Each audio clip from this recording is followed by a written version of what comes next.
அனைவருக்கும் காலை வணக்கம். இன்றைக்கி ஆடி கிருத்திகை. இந்த ஆடி கிருத்திகை அன்னைக்கு நம்ம வீட்டில் முருகனுடைய வேல் இல்லை, திருவுருவச் சிலை இல்லை அப்படின்றவங்க எப்படி முருகனை வழிபாடு செய்யலாம் அப்படின்றத பார்த்துருவோம். வேல்மாறல் பாடலை சுருக்கமாக நீங்கள் எப்படி படிக்கணும் அப்படின்றதையும் சொல்கிறேன்.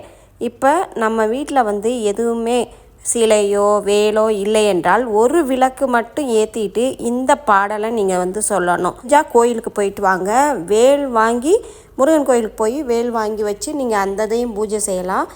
அந்த பாட்டு பார்த்திங்கன்னா வேல்மாறல் ரொம்ப அதிகமாக இருக்கும். அதை படிக்க தெரியாதவங்க இந்த பாடலை 6 முறை படிங்க. திருத்தணியில் உதித்தருளும் ஒருத்தன் மலை விருத்தன் எனது உளத்தில் உரை கருத்தன் மயில் நடத்து குகன் வேலே. இதை திருப்பி திருப்பி சொல்லிக்கிட்டே வாங்க, பிரச்சனைகள் சரியாகும். இந்த வீடியோ பிடிச்சிருந்தால் லைக் கொடுத்துட்டு சப்ஸ்கிரைப் பண்ணிக்கோங்க. ஃப்ரெண்ட்ஸுகளுக்கும் ஷேர் பண்ணுங்கள். நன்றி, வணக்கம்.